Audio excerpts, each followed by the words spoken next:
Bonjour, et tout d'abord mes excuses pour l'activité sur ce blog ces derniers temps. Voilà, comme je l'avais expliqué dans un simple message écrit, je n'arrive plus à tenir le rythme, donc je vais préférer un petit peu me dégager pour ce qui est des chroniques notamment littéraires, imaginaires, littérature japonaise, jeux de rôle aussi. Je vais mettre tout ça un petit peu de côté, à part les chroniques pour Bifrost, le temps que l'envie et la capacité peut-être reviennent véritablement. Ce que je peux faire par contre, et auquel je vais essayer de me tenir, c'est de publier, comme je l'avais fait précédemment, des comptes rendus de parties de jeux de rôle. Et là pour le coup, ça y est, c'est parti. On se lance dans Adventures in Middle-earth avec pour objectif la Mirkwood Campaign, en français Ténèbres sur la forêt noire. Et en guise de prologue, nous commençons par la mini-campagne de Wilderland Adventures. Donc pour cette séance en particulier, il s'agissait d'en jouer le premier scénario, Don't Leave the Pass, pages 7 à 19, qui, disons-le, a tout d'une introduction au système et à la gamme. On a même pu parler de tutoriel. Ce qui était utile, doublement même, car il nous fallait aussi découvrir les options offertes par Roll20 en la matière. Le vocal se faisait via TeamSpeak. À noter, je me suis référé pour la version française au supplément Contes et légendes des terres sauvages pour l'anneau unique, où le scénario original avait été traduit sous le titre Celui qui s'écarte du sentier. Il y avait 5 joueurs qui incarnaient Aeweniel, une haute elfe de Foncombe, érudite niveau 1, Agariel, une Dunedain, vagabonde niveau 1, Aldamar le laconique, un homme des bois des terres sauvages, gardien niveau 1, Jorin, un bardide, chasseur de trésors niveau 1. Et enfin Narvi, un nain du monde solitaire, guerrier niveau 1. Pour la bande originale, je ne suis pas allé chercher bien loin, j'ai utilisé les compositions de Howard Shore pour la trilogie du Seigneur des Anneaux de Peter Jackson. Et la plupart des illustrations sont empruntées aux gammes de l'anneau unique et d'Adventures in Middle-earth. Pour ceux que ça intéresserait, vous trouvez dans une autre vidéo, dont je vous donnerai le lien, l'enregistrement brut ou actual play de la séance. Mais en voici autrement le compte rendu. L'aventure commence dans les environs d'Esgaroth, la ville du lac, rebâtie à un emplacement un peu différent après sa destruction intégrale par Smaug 5 années plus tôt. Nos héros se retrouvent fortuitement non loin de l'ancien site de la ville, dont quelques rares vestiges peuvent être aperçus çà et là. On dit même que parfois il est possible d'entreapercevoir sous l'eau le squelette du grand ver, voire les fameuses pierres précieuses qui décoraient son poitrail. Certains de nos héros se connaissaient déjà. D'une part, Aeweniel et Agariel s'étaient parfois croisés à Foncombe, et elles ont plus ou moins suivi la même route pour se rendre à Esgaroth, si pour des raisons très différentes. Et elles se sont retrouvées acheminées avec Aldamar. D'autre part, Narvi et Jorin se sont rencontrés à Dal alors que le nain sortait des Rébors pour la première fois depuis bien longtemps. Le bardide raffolait des jouets conçus par la mère de Narvi et c'est dans sa boutique qu'ils se sont rencontrés et mutuellement appréciés comme des personnes de ressources. Narvi joue de la cornemuse, et cet instrument relativement rare suscite la perplexité, voire pire chez ceux qui n'y sont guère habitués. C'est pourquoi le nain a choisi de s'écarter un peu d'Esgaroth pour pratiquer et s'est rendu sur les berges du long lac, en compagnie de Jorin, toujours très curieux. Les gémissements produits par l'instrument attirent l'attention d'Aeweniel, Agariel et Aldamar, ainsi que de Gast, le limier de la forêt noire de ce dernier, qui profitait d'une agréable promenade sur les berges en cueillant ici ou là quelques herbes utiles. Mais Narvi, qui subit en rougissant un sarcasme, ne compte certainement pas s'arrêter de jouer pour répondre aux questions perfides de ces importuns. Le nain, abîmé dans sa représentation toujours un peu plus embarrassante, est sourd à ce qui se passe autour de lui, mais les autres croient entendre un cri plutôt aigu, et, s'ils se posent d'abord la question, ils comprennent vite que ce n'est pas la cornemuse qui a émis ce bruit. Aeweniel intime à Narvi de cesser de jouer, il n'en tient pas compte bien sûr, et Jorin décide de balancer un seau d'eau froide sur le nain pour qu'il cesse son vacarme. Après quoi la source du bruit est identifiée. Les compagnons voient un petit garçon d'une dizaine d'années qui court comme un dératé dans leur direction en criant « À l'aide, au secours !» Agariel s'avance vers lui et le garçon s'effondre à ses pieds. Le souffle coupé, il explique difficilement que son père est agressé par ses propres gardes, qui vont le tuer. La Dunedain demande au gamin de se calmer, mais il n'en tient pas compte. Il repart en courant en direction de la forêt, multipliant les gestes pour que les héros le suivent, ce qu'ils font. Ils finissent, après 5 minutes, par découvrir un homme relativement âgé et au ventre un peu rebondi, acculé contre un arbre et menacé par 3 hommes d'allure peu commode, épée courte en main.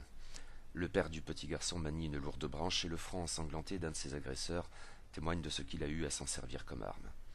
Jorin reconnaît aussitôt les trois malandrins, lesquels ont sans doute une idée de qui il est.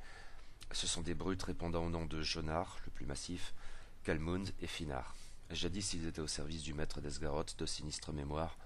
Supposés incarner la loi, ils n'étaient guère que des caïds corrompus jusqu'à la moelle et tout disposés à abuser de leur autorité. Mais le nouveau maître, plus judicieux que son prédécesseur, a choisi de se passer de leur service. Depuis, ils officient en tant que mercenaires quand ils ne s'affichent pas comme les brigands qu'ils sont. Narvi réclame des explications à champ main, mais Jonar lui répond de dégager. Avec ses amis, c'est pas leurs oignons. Agariel se montre plus diplomate que le nain, mais les ruffians ne la grantifient pas moins d'insultes. Cependant, ces derniers réalisent progressivement que les importuns ne sont pas n'importe qui, et la présence d'un nain et d'une elfe notamment les intimide un peu, de même que les grognements de Gast. Mais c'est Jorin qui trouve les mots pour les faire partir. Ses sarcasmes empreints de menaces voilées les déstabilisent, au point qu'ils offrent aux compagnons une part du butin s'ils veulent bien détourner les yeux quelques secondes. Mais les héros ne mangent pas de ce pain-là. Les brigands repartent la queue basse en faisant un grand cercle pour éviter de passer trop près de ces gêneurs. Le vieil homme, dans un soupir, remercie les héros qui sont arrivés juste à temps. Il se présente comme étant Baldor, un marchand de la ville de Dal, avec son fils Belgo qui craignait de voir son père mourir et qui a des étoiles dans les yeux en dévisageant ses sauveurs. Il explique qu'il avait monté une expédition pour traverser la forêt noire dans le but d'aller vendre notamment des jouets de Dal aux hommes des bois, qui en sont très friands, dit-on. Sa destination finale est en Fort-Bois. Il sait que la forêt noire est dangereuse, aussi avait-il embauché des gardes pour assurer la sécurité de l'expédition, mais il apparaît qu'il avait très mal choisi. Baldor, entre deux remerciements, ne manque pas de dévisager ses sauveurs. Ils ont l'air d'aventuriers capables, et il y a même un homme des bois parmi eux. Peut-être accepterait-il de faire office de garde pour son expédition? Il les récompensera bien. 20 pièces d'argent chacun. Non, 50. Et les compagnons acceptent tous, car ils ont tous de bonnes raisons de traverser la forêt noire pour se rendre dans la vallée de l'Anduin, comme de venir en aide aux marchands qui, de toute évidence, ne pourraient survivre dans la forêt s'ils s'y engageaient seuls. Qu'importe si l'on parle ici d'une longue expédition, car traverser la forêt noire requiert bien une bonne trentaine de jours. Et si leur groupe s'est formé de façon fortuite, pourtant ils ressentent déjà qu'ils sont liés d'une manière ou d'une autre. Il leur faut toutefois un peu de temps pour se préparer. Ils conviennent de retrouver Baldor dans 2 jours. Celui-ci avait hâte de partir, mais comprend qu'il est nécessaire de différer un peu. Et, le jour venu, ils entament leur voyage. Si Baldor n'a jamais traversé la forêt noire lui-même, et est d'un tempérament anxieux, il est cependant un homme sérieux et organisé. Le chargement parfait de ses 4 poneys bien dressés en témoigne, qui inclut des vivres pour un bon mois. Et il bénéficie de contacts utiles. Du temps où il était marchand à Esgaroth, il avait pu nouer des liens avec les elfes de la forêt noire, et tout spécialement un certain Lindar, le maître des caves de Thranduil. Baldor lui faisait régulièrement parvenir 2 bons crus du Dorwignon. Depuis, c'est un autre marchand d'Esgaroth du nom d'Albrecht qui a hérité de ce marché fructueux, mais les elfes n'ont pas oublié le bon Baldor. Il n'a jamais rencontré Thranduil en personne, mais ses liens avec Lindar sont précieux. Le maître des caves a d'importantes fonctions commerciales, mais aussi, car elles s'en sont dérivées, diplomatiques. Aussi a-t-il pu faire appel à l'aide des elfes pour le début du voyage. Il s'agira dans un premier temps de remonter la rivière de la forêt jusqu'à un point de rendez-vous, où des bateliers elfes embarqueront l'expédition à destination du palais de Thranduil. Après quoi, les elfes accompagneront les voyageurs jusqu'au point où la rivière enchantée croise le sentier des elfes. Le reste du voyage s'accomplira en suivant ce dernier jusqu'à l'entrée de la forêt, et c'est là que les compagnons accompliront véritablement leur office de garde. C'est presque proverbial, ne quittez pas le sentier. La forêt noire est un endroit dangereux et oppressant, mais le sentier des elfes, à condition de bien s'y tenir, est probablement le moyen le plus sûr, relativement, de la traverser. Une chose dont sont bien conscientes surtout Agariel et Eweniel, qui l'ont déjà emprunté à plusieurs reprises, et tout récemment avec le jeune Aldamar. Les voyageurs se mettent en route, remontant la rivière de la forêt à travers la lisière est de ce qui fut vers Bois-le-Grand, et dans cette région il en demeure quelque chose, sans doute du fait de la magie des elfes. Ce n'est pas la forêt noire éprouvante et oppressante que l'on rencontre partout ailleurs. En chemin, les héros font un peu plus connaissance avec Baldor. Il était autrefois marchand à Esgaroth, mais il a tout perdu lors de cette nuit fatidique au cours de laquelle Smaug le Doré a fondu sur le long lac. Pas seulement sa fortune, et il était un homme aisé, sa femme, Alla, a péri dans les flammes. Baldor ne parvenant à sauver que leur fils Belgo, alors âgé de 5 ans à peine. Le drame a considérablement affecté Baldor. Il n'était certes pas le seul dans ce cas, et comme beaucoup, Baldor a suivi Bard à Dal pour se reconstruire. Mais si certains ont su tirer parti des événements pour refaire rapidement fortune, Baldor n'a pas eu cette chance. Quelques mauvaises décisions, une concurrence effrénée, et un nombre non négligeable de coups du sort l'ont empêché de retrouver son rang. Il n'est pas sans le sou, et les compagnons n'ont rien à craindre concernant leur paiement. Mais cette expédition un peu désespérée n'en est pas moins vitale. Tout marchand qu'il soit, Baldor n'est pas le plus bassement matérialiste des hommes, mais il veut avoir quelque chose à léguer à Belgo, qui est un bon petit.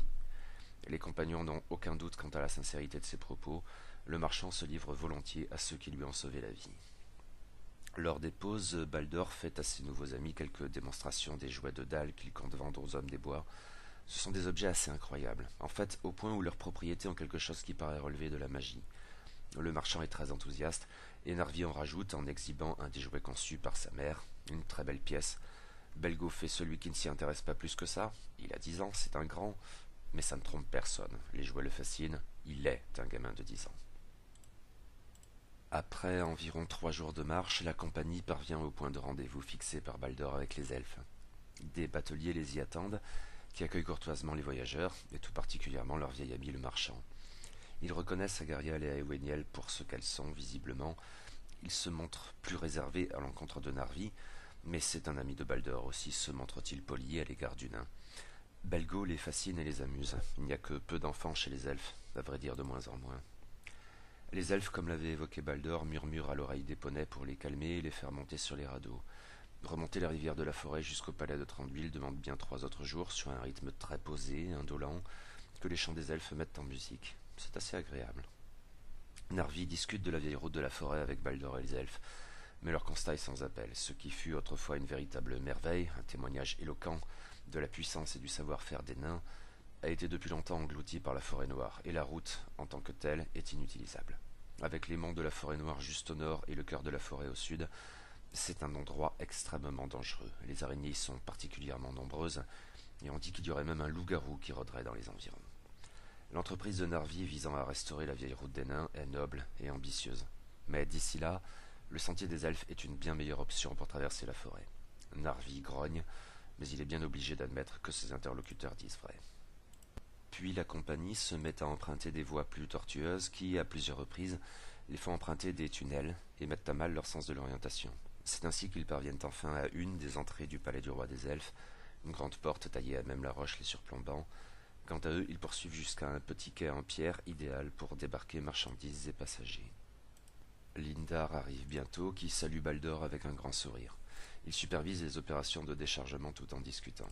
Il est intrigué par Eoweniel et Agariel, et assez franchement sceptique devant Narvi, lequel se montre pourtant d'une extrême courtoisie. Il ne partage pas les préjugés communs de son peuple, en fait il est même très intéressé par les elfes et leur culture.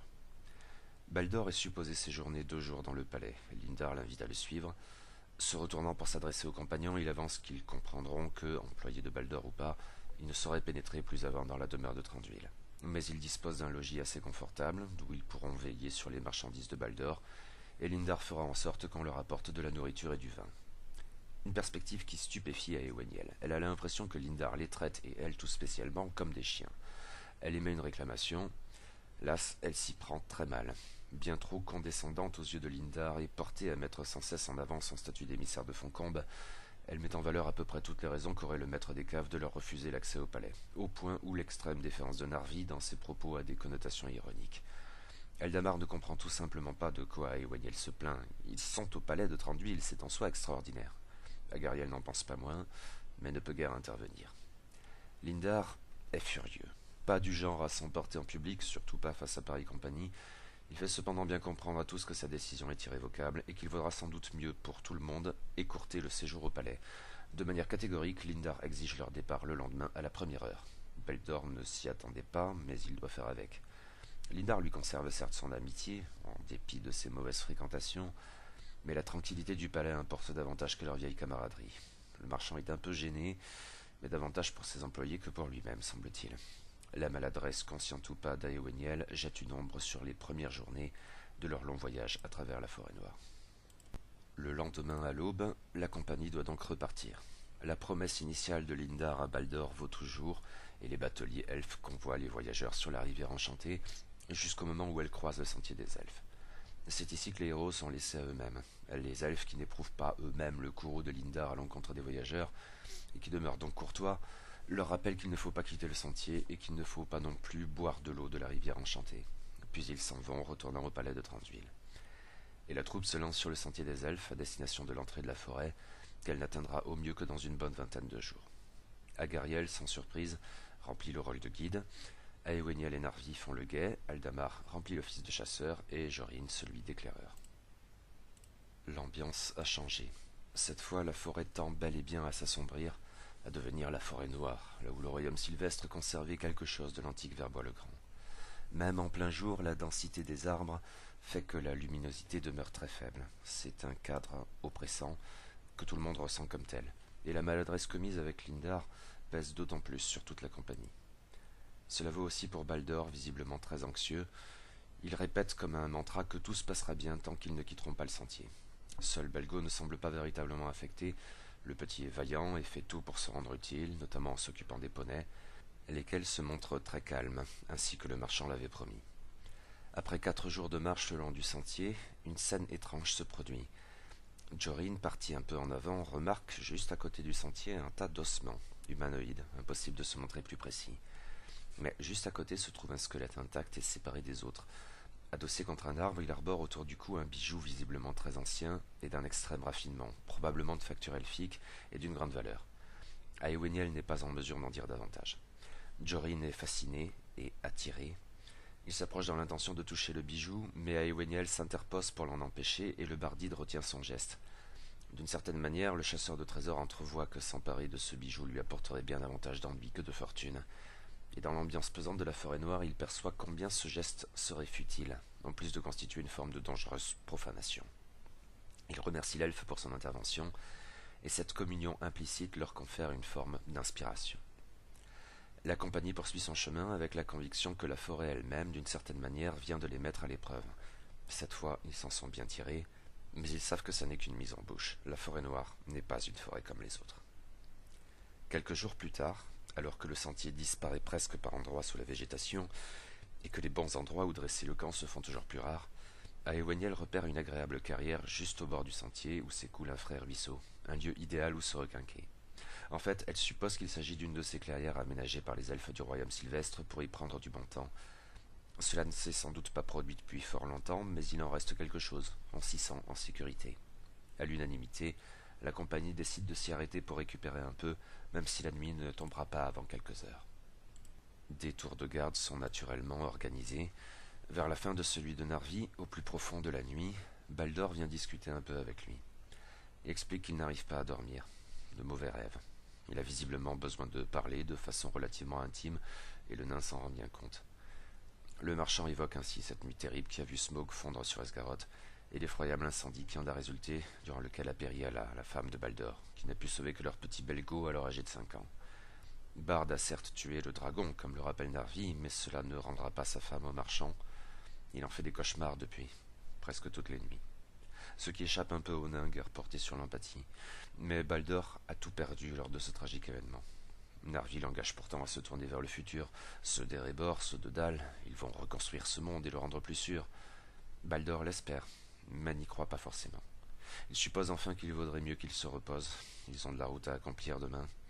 En dépit des mauvais rêves, il va donc essayer de dormir un peu. Il remercie Narvi pour son attention et s'éloigne du nain. Mais 10 minutes plus tard environ, Narvi entend Baldor pousser un grand cri de terreur qui réveille tous les autres. Le marchand paniqué court en tous sens dans la clairière, et il se fige en voyant la compagnie interloquée. Les yeux fous, il leur demande qui ils sont. Puis il semble regarder quelque chose à l'horizon. La montagne. La montagne, elle est en feu. Ces imbéciles ont réveillé le dragon. Il faut que je retrouve Ala. Esgaroth est condamné. Puis, retournant à la compagnie, Vous êtes des brigands, vous m'avez enlevé. Où est Belgo ?» Narvi suppose que le marchand est somnambule et s'approche pour le saisir et le calmer, mais n'y parvient pas. Belgo aussi s'est réveillé et regarde son père avec des larmes aux yeux. « Papa, qu'est-ce qui t'arrive ?» Mais Baldor ne reconnaît pas son propre fils. « Qui est cet enfant ?»« Brigand, vous m'avez enlevé, mais vous ne me retiendrez pas. Je vais retourner à Esgaroth, je vais sauver Ala et Belgo. » Et il court dans la forêt, bien loin du sentier. Si Narvi n'a aucune envie de s'enfoncer dans la forêt, Agariel remarque que les choses de Baldor étaient humides, sans doute venait-il du ruisseau, et même si c'est la nuit dans la forêt noire, elle pense pouvoir pister le marchand sans trop de difficulté, car il laisse des traces assez visibles. Et Gast, le chien d'Aldamar, peut leur faciliter la tâche. Mais le marchand court vite, au point où la compagnie s'en étonne, qui ne se doutait pas qu'il en était capable, après 2 semaines de voyage à ses côtés. Agariel, Jorin et Aldamar ainsi que Gast se lancent sur la piste du marchand. Narvi et Eweniel restent surveiller le campement, avec Belgo effondré et les poneys toujours aussi étonnamment calmes. Pister Baldor n'est pas un problème au départ pour la voyageuse Agéric et Agariel, outre qu'elle bénéficie du flair de Gast. Cependant, au bout de quelque temps, le limier de la forêt noire pile, un peu indécis quant à la direction à prendre, et les traces humides que suivait Agariel disparaissent subitement. Les compagnons fouillent les environs, perdant de précieuses minutes, et remarquent enfin des toiles d'araignées un peu partout. Ils comprennent aussitôt ce qui s'est produit. Des araignées de la forêt noire se sont emparées de Baldor, le capturant puis le hissant dans leurs toiles. Il est dès lors vain de chercher davantage les traces humides du marchand. Mais, ainsi que les héros le comprennent un peu tardivement, un chemin se dessine dans les toiles qui laisse deviner la direction prise par les araignées.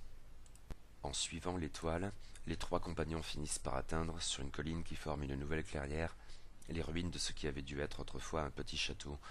Impossible de dire qui l'a bâti, mais c'était il y a bien longtemps. Il ne reste de toute façon pas grand-chose. Un pan de mur à angle droit et une petite tour ronde pour partie effondrée, mais dont l'escalier en colimaçon demeure à vue de nez empruntable. Une sorte de passerelle de toile d'araignée relie les 2 vestiges, et au sommet de ce qui reste du mur, soit quelque chose comme 8 mètres de hauteur, un grand cocon s'agite, qui abrite visiblement une forme humanoïde en train de se débattre. Il ne fait aucun doute pour les héros qu'il s'agit de Baldor. Si les toiles abondent dans ces vestiges, les compagnons ne repèrent pas la moindre araignée dans les environs. Mais ils ne s'y trompent pas, les signes de leur présence sont absolument partout, et elles disposent d'une myriade d'endroits où se cacher. Une colonie entière pourrait bien être tapie quelque part. Chose dont Agariel est bien consciente. Et elle sait très bien que si vaincre une de ces araignées n'est pas forcément très difficile, il en va tout autrement quand c'est une colonie entière de plusieurs dizaines de créatures qui constituent la menace. Qu'importe, il faut sauver Baldor. 2 options s'offrent aux héros, escalader le mur ou monter au sommet de la tour avec l'escalier, puis franchir la passerelle de toile.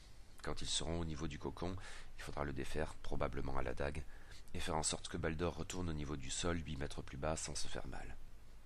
Les héros se décident pour la passerelle de toile, conscients pourtant que leur mouvement risque d'attirer les araignées. Mais cela aurait-il été si différent s'ils avaient préféré escalader le mur?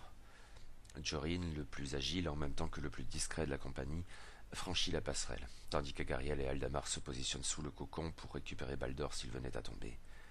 Le chasseur de trésors Bardide se montre très prudent en franchissant la toile, mais il ne fait pas d'illusions. La moindre vibration a pu alerter les araignées, quels qu'aient été ses efforts. Toutefois, pas une seule ne se montre pour l'heure. Jorin progresse ensuite sur le pan de mur. Rejoindre le cocon n'est pas très difficile à ce stade. Le Bardide essaye d'abord de défaire la toile précautionneusement et méthodiquement, mais n'y parvient pas. Il perce alors le cocon avec sa dague pour libérer Baldor qui se débat à l'intérieur. Le marchand a toujours les yeux aussi fous et il est visiblement terrorisé. Mais, de toute évidence, il perçoit bien que ceux qu'il prenait pour des brigands sont venus à son secours et que d'une manière ou d'une autre il vaudrait mieux pour lui retrouver son statut de prisonnier que de constituer le prochain repas d'une colonie d'araignées. Jorin, qu'il ne reconnaît visiblement pas, le convainc sans peine de le suivre sans faire plus de difficultés. Mais en bas du mur, Agariel et Aldamar, qui guettent les environs, voient apparaître une première araignée, une attercope, vers le nord-est. Elle avance très lentement et sans un bruit dans leur direction.